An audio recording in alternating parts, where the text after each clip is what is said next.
정말로 감사를 드립니다. 저희들에게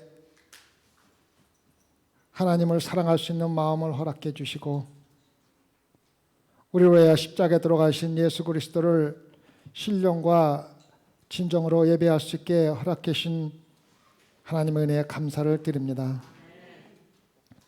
특별히 이 시간은 말씀을 전하는 시간입니다. 이 말씀이 저의 생각이나 저의 개인적인 이야기가 아니라 예수 그리스도의 개인적인 이야기가 될 수 있도록 주님께서 허락하여 주시옵소서. 이 말씀을 듣는 자 한 명도 빠짐없이 예수 그리스도를 사랑하는 마음이 누구에게나 가질 수 있게 허락해 주시옵고 또 그 사랑하는 마음을 전하지 않고는 견딜 수 없는 그러한 마음도 함께 허락하여 주시옵소서. 그래야 하루빨리 온 세계에 예수 그리스도의 복음이 전해지고 우리가 기대하는 예수님의 강림이 일어날 수 있게 주님 허락하여 주시옵소서. 감사하며 예수님 받들어 기도드렸사옵나이다. 아멘. 저만 그런지 모르겠는데 저는 참 인내하는 힘이 참 적습니다. 근데 제가 이 말씀을 준비하면서 생각해 본 것은 저뿐만 아니라 우리 인간 모두는 천성적으로 인내하는 힘이 적은 것 같습니다. 참 적은 것 같습니다. 우리가 인내로 오래 참는 사람을 보면은 되게 존경을 하면서도 실질적으로 우리 자신이 오래 참고 인내하는 것을 배우는 것은 그렇게 기뻐하고 즐거워하지를 않습니다. 우리는 인생을 살아가면서 빨리 가는 길을 찾기를 원하고 빨리 출세하는 길을 원하고 우리가 원하는 시간에 우리가 원하는 일이 이루어지기를 원합니다. 특히 어려움을 겪고 있을 때는 인내하며 하나님의 뜻을 찾기보다는 빨리 어려움과 고통에서 벗어나기 위해서 어떤 때는 잘못된 길로 가는 경우도 많이 있습니다. 야고보는 흩어져 있는 그리스도인들에게 오래 참는 것에 대해서 편지를 쓰고 있습니다. 이 편지를 받는 성도들은 로마에서 살다가 로마 황제의 추방을 당하고 집으로 돌아갈 수 없는 아주 어려운 형편에서 살고 있었습니다. 그뿐만 아니라 그들의 생각에는 곧 다시 집으로 돌아가서 살 수 있겠지 하는 생각이 더 많이 있었지 이렇게 어려운 삶이 오래갈 것이라고 전혀 기대하지 않았습니다. 그래서 야고보는 그들에게 참고 인내하며 그리스도의 길에서 벗어나지 말고 믿음의 경주에 최선을 다하라고 격려하고 있는 것입니다. 오늘 말씀에서 가장 중요한 단어는 길이 참는다는 단어입니다. 길이 참는다. 자신의 삶을 헌신해야 한다 하더라도 빨리 돌아가는 길을 찾지 못한다 할지라도 내가 원하는 시간에 할 수가 없다 하더라도 또 내가 계획했던 것과 전혀 다르다 하더라도 어려움과 고통을 피해갈 수 있는 방법이 없다 하더라도 오래 참으라고 격려를 하고 있습니다. 우리는 모두 어려움이 없는 사람이 없습니다. 제가 야고보서의 해석을 설교를 준비하면서 야고보 해석에 기록한 한 의사의 이야기를 한번 전해드리겠습니다. 한 의사가 환자에게 내가 전해야 할 나쁜 소식이 있고 또 더 나쁜 소식이 있습니다라고 이야기를 했습니다. 그 환자는 긴장해서 침을 꿀꺽 삼키며 먼저 나쁜 소식을 전해 주십시오 말했습니다. 그 의사는 당신이 24시간밖에 살지 못한다는 것이 나쁜 소식입니다. 그 환자는 그래요? 그렇다면은 더 나쁜 소식이 무엇이 있습니까? 라고 묻습니다. 그 의사는 이 소식을 어저께 전해 주었어야 했다는 것이 더 나쁜 소식입니다라고 이야기를 했습니다. 성도 여러분, 어떤 때는 우리의 삶이 이렇게 될 수가 있습니다. 나쁜 소식과 더 나쁜 소식이 우리를 기다리고 있지 좋은 소식은 하나도 없습니다. 오늘은 나쁜 소식을 듣고 내일은 더 나쁜 소식을 들을 때가 많이 있습니다. 가장 힘들고 어려운 삶을 살고 있고 더군다나 전혀 좋아질 기미가 보이지 않는 상황에 있는 성도들에게 하나님은 어떠한 말씀으로 영적으로 우리를 격려해 줄 수가 있겠습니까? 오늘 말씀에서 야고보는 이러한 상황에 있는 성도들에게, 그렇게 힘들게 살고 있는 우리들에게 명령과 또 우리가 오래 참아야 하는 이유와 또 좋은 예를, 농부의 예를 통해서 우리에게 전해주고 있습니다. 먼저 명령입니다. 야고보서 5장 7절에 그러므로 형제들아 주께서 강림하시기까지 길이 참으라. 길이 참으라는 야고보의 명령입니다. 로마에서 억울하게 추방을 당한 성도들은 어디를 가나 부당하게 대접을 받고 재정적으로도 고난을 당하고 있는 것입니다. 하지만 거기에 대적해서 반격을 하지 말라는 겁니다. 하나님, 너무너무 부당합니다. 이것이 정의가 아니지 않습니까? 언제 이것을 바로 잡고 정의를 세울 것입니까? 라고 불평하지 말고 주님이 재림하시는 날까지 길이 참으라는 것입니다. 야고보는 오늘 말씀에서 3번씩이나 주님의 강림을 언급합니다. 7절에서 그리고 8절의 마지막 부분에서 주님의 강림이 가까우니라 언급하고, 그리고 9절의 마지막 부분에서 심판주가 문 밖에 서 있느니라 말씀하심으로써 강림을 언급합니다. 믿는 자들이 잘못 대접을 받고 고난을 당하는 과정에서 길이 참아야 하는 이유, 궁극적인 동기는 예수 그리스도가 강림하신다는 것입니다. 예수 그리스도가 강림하시는 겁니다. 여러분 잘 알고 계시겠지만은 예수님의 강림은 2단계를 통해서 일어납니다. 첫 번째는 하나님이 약속하신 7년의 환난과 심판 전에 먼저 교회가 들려 올라가는 것이 바로 첫 번째 휴거입니다. 휴거입니다. 예수 그리스도를 진심으로 따르고 믿는 성도들은 7년 환난이 시작되기 전에 예수님께서 이미 들려 올라 데리고 가는 것입니다. 예수님 마태복음 24장에서 마지막 때의 징조를 말씀하시면서 휴거에 대해서 설명을 하셨습니다.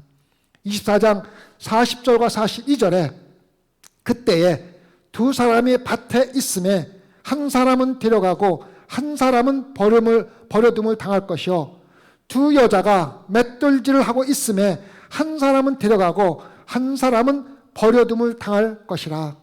그러므로 깨어 있으라. 어느 날에 너희 주가 임하는지 너희가 알지 못함이니라. 예수님의 첫 번째 강림은 실제로 지상 재림이 아니고 공중 재림입니다. 들려 올라간 성도들이 공중에서 기다리고 있는 예수 그리스도를 만나는 것이 첫 번째 강림이고 우리는 이것을 휴거라고 이야기를 합니다. 이때 들려가지 못한 사람들은 7년 환난을 겪어야 합니다. 7년 환난을 겪어야 합니다. 제가 한번 새벽 예배 때 얘기했지만 7년 환난을 겪는 동안에 구원받은 사람들은 순교를 각오해야 합니다. 정말 고통스럽습니다. 이 환난 기간 동안에는 거짓 선지자와 적그리스도의 마지막 공격이 심하게 오고 마지막으로 하나님의 심판이 일어나는 것입니다. 7 천사가 재앙을 부어 놓습니다. 이 기간 동안에 하늘에 있는 천사가 땅에 거주하는 자들, 곧 모든 민족과 종족과 방언과 백성에게 전할 영원한 복음을 가지고 와서 마지막 전도를 하게 됩니다. 그리고 이때 하나님을 영접하는 자들은 순교를 각오하고 고난을 당하는 그러한 고통을 견뎌야만 합니다. 짐승의 표를 이마나 손에 표시하는 사람들은 물건을 사고 팔지도 못하기 때문에 굶주림의 고통을 겪어야 하는 것입니다. 7년 환난과 하나님의 진노 심판 후에 예수님이 마침내 지상 강림을 하시면서 믿는 자들과 함께 천년 왕국을 다스리는 것이 순서입니다. 야고보는 오늘 말씀에서 예수 그리스도의 강림에 대한 진리를 2가지 이야기해 주고 있습니다. 첫 번째는 예수 그리스도의 재림은 임박해 있다는 것입니다. 임박해 있다는 것입니다. 다시 말해서 언제든지 일어날 수가 있다는 것입니다. 강림이 가까우니라. 문 밖에 서 있느니라. 언제든지 들어올 수 있도록 문 밖에 서서 기다리고 계십니다. 다시 말하면 오늘 우리가 이렇게 함께 예배를 드리는 순간에 몇 명은 들려 올라가고 몇 명은 그대로 남아 있을 수가 있다는 것입니다. 그러면 우리가 무엇을 해야 합니까? 히브리서 10장 25절에 모이기를 피하는 어떤 사람들의 습관과 같이 하지 말고 오직 권하여 그날이 가까움을 볼수록 더욱더 열심히 모이자라고 얘기하고 있습니다. 베드로전서 4장 7절에 만물의 마지막이 가까이 왔으니 그러므로 너희는 정신을 차리고 근신하여 기도하라고 이야기하고 있습니다. 그래서 예배와 기도가 우리가 마땅히 해야 될, 재림을 기다리는 성도들이 마땅히 해야 될 일입니다. 예수 그리스도의 재림의 첫 번째 진리는 예수님의 재림이 임박해 있으며 지금 당장이라도 일어날 수가 있다는 것입니다.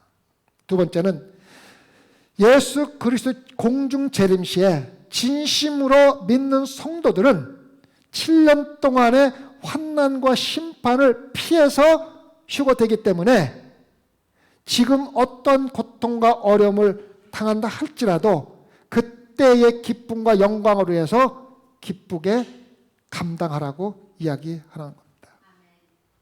고난과 고통을 참으며 신앙생활을 하고 있는 성도들에게 예수님이 강림하실 때 하나님의 진노를 피하도록 우리를 먼저 구원해 줄 것이기 때문에 그 영광을 기다리며 기쁨으로 참으라고 하는 참는 동기를 우리에게 분명히 주고 있습니다. 그러면 예수님의 강림이 지금 신앙생활을 하고 있는 믿는 우리들에게 무슨 의미가 있습니까? 무슨 의미가 있습니까? 예수님의 강림은 우리가 하나님의 영광에 직접 동참하고 경험하는 이 세상에서는 맛볼 수 없는 거룩한 영광입니다. 영광입니다. 로마서 8장 18절에서 사도 바울은 생각하건대 현재 고난은 장차 우리에게 나타날 영광과 비교할 수도 없다고 이야기하고 있습니다. 다시 말하면 우리가 겪고 있는 고난과 어떠한 고통도 예수님의 재림 때 예수님을 만나는, 얼굴과 얼굴을 맞대고 만나는 영광과 비교할 수 없다는 것을 우리에게 이야기해 주고 있는 겁니다. 영국의 훌륭한 성경 해설자인 캠벨 모겐 목사님은 이렇게 고백을 했습니다. 예수 그리스도의 재림에 대한 생각은 내가 현재를 견딜 수 있게 하는 길의 빛입니다. 나는 아침이 오기 전에 예수님이 재림할 수도 있다는 생각을 하지 않고 잠을 자러 간 적이 한 번도 없습니다. 내가 오늘 일하는 도중에 하나님이 나의 일을 중단하고 하나님이 일을 할지도 모른다는 생각 없이 일을 하러 간 적이 한 번도 없습니다라고 고백했습니다. 이것이 바로 재림신앙입니다. 재림신앙. 예수 그리스도가 지금 당장 오실 수가 있다는 생각을 가지고 정성으로 오실 예수 그리스도를 섬기며 하루하루 살아가는 것이 믿는 성도들의 기쁨이 되어야 된다는 것입니다. 성도 여러분, 지금 우리는 어떻게 살고 있습니까? 당장 일어날지도 모르는 예수 그리스도에 대한 예수 그리스도의 재림에 소망을 두고 예수 그리스도를 섬기며 하루하루 기쁨과 즐거움으로 신앙생활을 하고 있습니까? 아니면 아무런 관심도 없이 그저 세상적인 것에 만족하며 하루하루 살아가고 있습니까? 라고 야고보가 우리에게 묻고 있습니다. 야고보는 농부의 비유를 통하여 우리에게 대답을 해주고 있습니다. 7절에 농부가 땅에서 나는 귀한 열매를 바라고 길이 참아 이른 비와 늦은 비를 기다리느니라고 기록하고 있습니다. 여기서 말하는 이른 비라는 그 뜻은 팔레스타인 이스라엘 지역에 봄에 비가 와야 땅이 부드러워져서 연장이 많이 없이 손으로도 땅을 파고 씨앗을 심도록 해주는 것이 이른 비입니다. 늦은 비는 곡식이 여무는 데 필요한 물을 제공해 주는 것이 늦은 비입니다. 그리고 비는 하나님만이 주실 수가 있는 것입니다. 이른 비와 늦은 비 사이에 하나님이 하실 수 있는 일 사이에 농부들은 잡초를 뽑아내고 비료를 주고 곡식이 풍성한 열매를 맺는 데 필요한 모든 수고를 하는 것이 바로 농부들이 하는 일입니다. 농사를 짓는데 농부가 해야 될 일이 있고 하나님이 해야 될 일이 있는 것입니다. 농부는 자기들이 할 수 있는 일을 열심히 하면서 결실을 기다리고 있는 것입니다. 씨를 심고 잡초를 제거하고 비료를 주는 것이 농부들이 할 수 있는 일입니다. 농부들이 참고 인내하면서 자기가 할 일을 열심히 하는 이유는 자기들이 할 수 없이 꼭 하나님만이 할 수 있는 일이 있다는 것을 이해하고 있기 때문에 서두르지 않고 인내하며 기다리는 것입니다. 굉장히 중요한 것입니다. 그리스도인들도 마찬가지입니다. 예수님의 재림은 우리가 할 수 있는 것이 아니라 하나님만이 알고 있는 일이며 우리가 결정할 수 없는 것이라는 것을 이해하고 예수 그리스도의 재림을 기다리면서 우리가 할 수 있는 일을 열심히 하며 예수 그리스도의 재림을 기다리는 것이 성도의 자세입니다.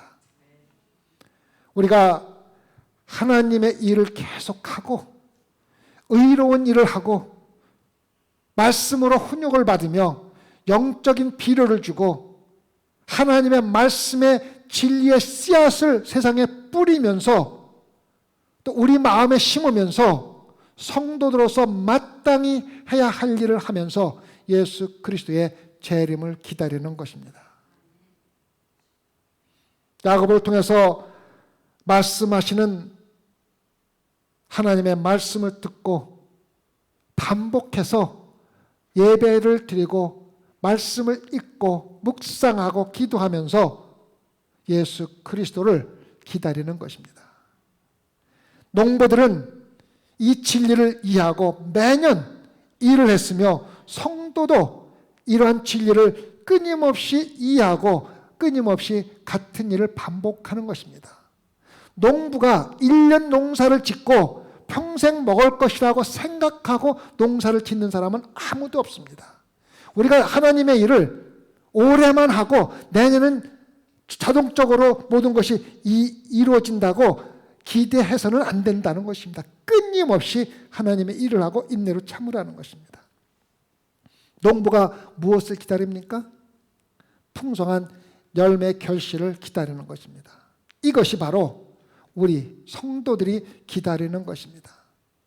성화된 삶의 결실을 기다리는 것입니다. 용광로를 거쳐감으로 우리의 그리스도의 성품이 다듬어지고 모든 은혜가 다시 한번 우리에게 정제되는 그런 귀한 결실입니다. 농부와 같이 보상을 기다리는 것입니다. 우리가 이거를 잘 이해를 해야만 합니다. 농부가 결실을 거둘 때까지는 모든 것이 투자만 있습니다. 씨앗을 뿌리는 순간부터 추수한 농작물을 팔아서 돈이 들어올 때까지는 전부 지출 뿐입니다. 소득이 아무것도 없습니다.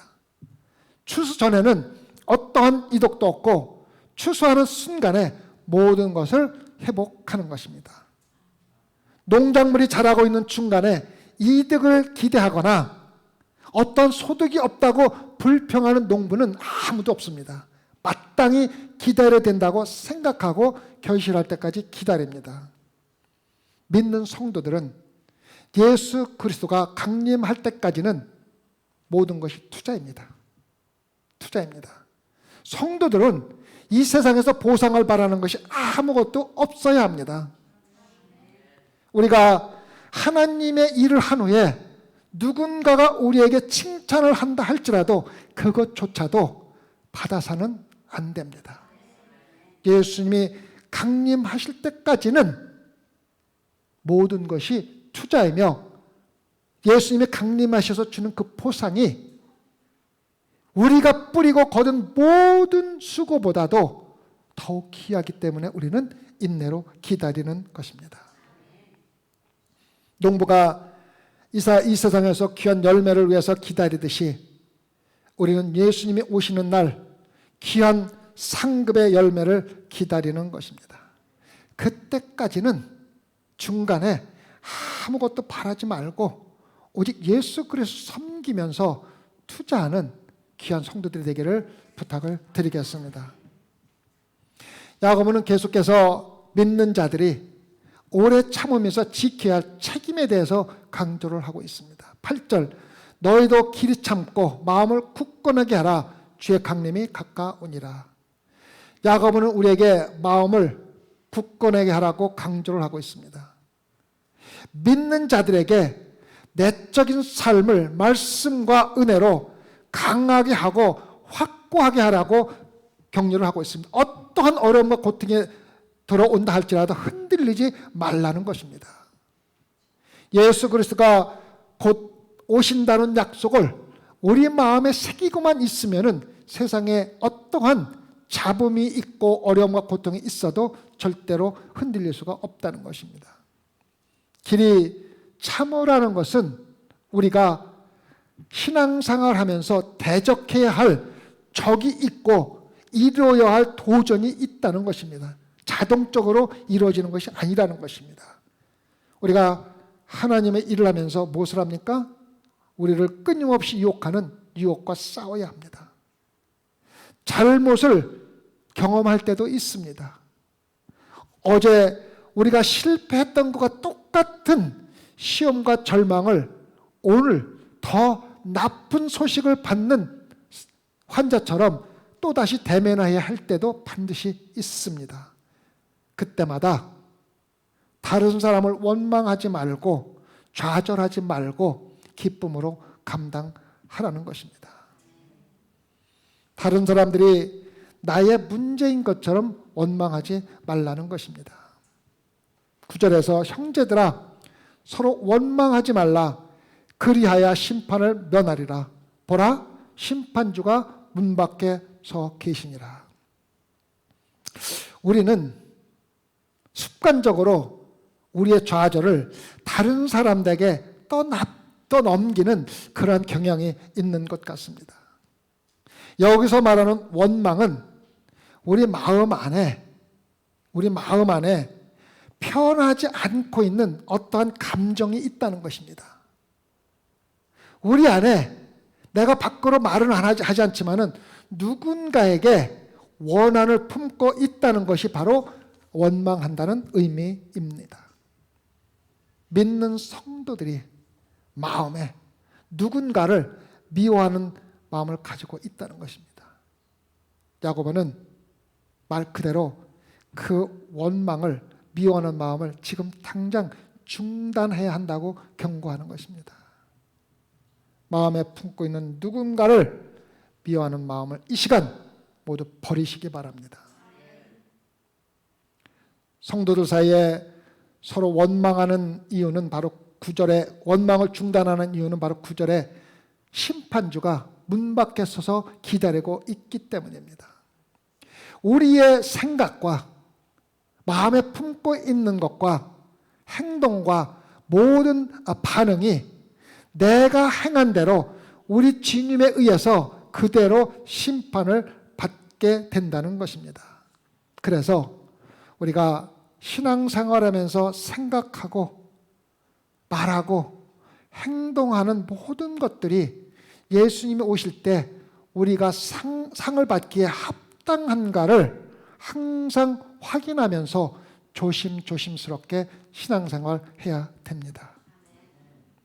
주님이 언젠가 우리를 보상해 주신다는 확신 때문에 고난과 고통 가운데서 주님의 길에 거하고 의에 살고 예수 그리스도를 기쁘게 하는 그리스도의 삶을 사는 것입니다. 여러분, 재림한다는 뜻은 실질적으로 원본에 존재한다는 의미를 포함하고 있습니다. 예수 그리스도가 재림하는 것이 확실하기 때문에 지금 이미 존재하는 것과 똑같은 의미로 쓰여지고 있다는 것입니다. 정말 그렇습니다. 정말 그렇습니다. 우리가 가장 힘든 사명을 감당하는 그 순간에 실제로 우리와 함께 하시는 예수 그리스도입니다. 우리의 가장 극심한 고난 가운데 우리는 예수 그리스도의 손 안에서 있는 것입니다. 우리가 성도에 마땅히 해야 할 일을 하고 있을 때 우리의 마음을 강하게 하기 위해서 우리와 함께 하시면서 하나님은 농부에게 비를 내리듯이 하나님이 꼭 하셔야 될 일을 우리와 함께 하고 계시다는 것입니다.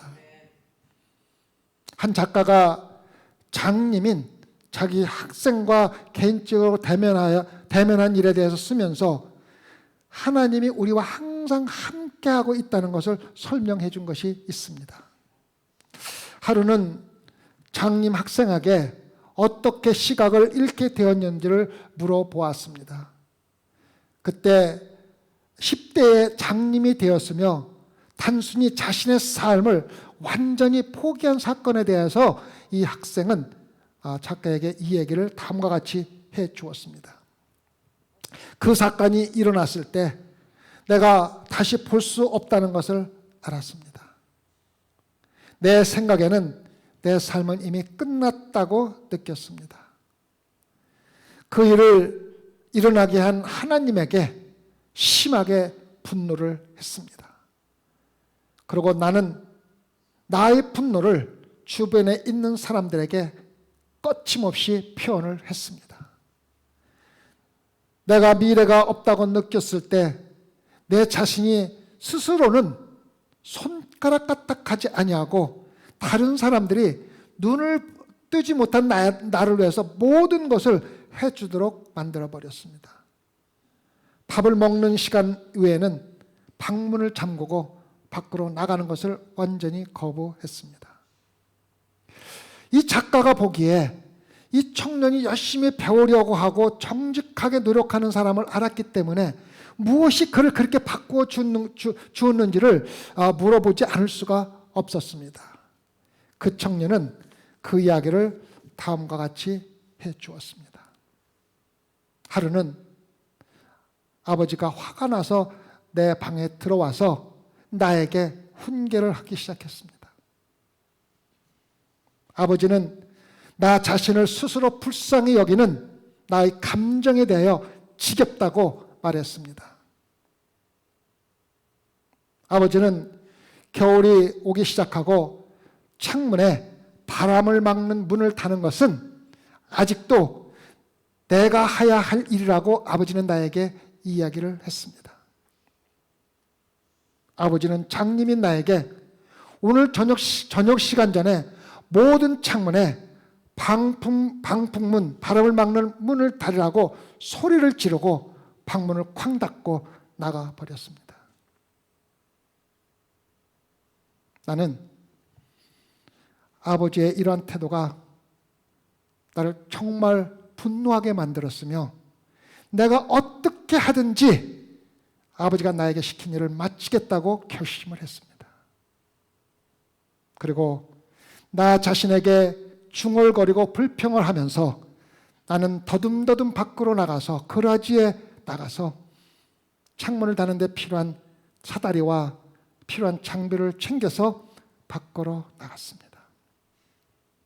내가 사닥다리에 떨어져서 목이 부러지면 그들이 미안해하겠지? 중얼거리며 조금씩 더듬으며 집 주변을 돌아다니며 마침내 일을 마쳤습니다.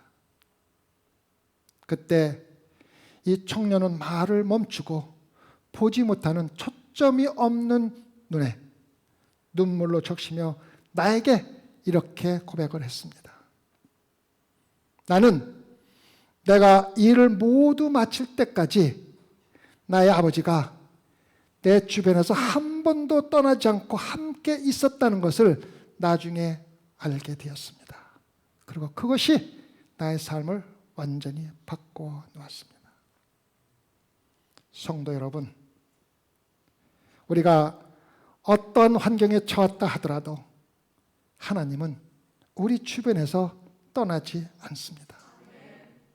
하나님은 우리에게 하나님의 일을 하라고 요구하시지만 우리가 하나님의 일을 성공적으로 마칠 때까지 우리와 함께 하시면서 우리 주변에 있는 것입니다.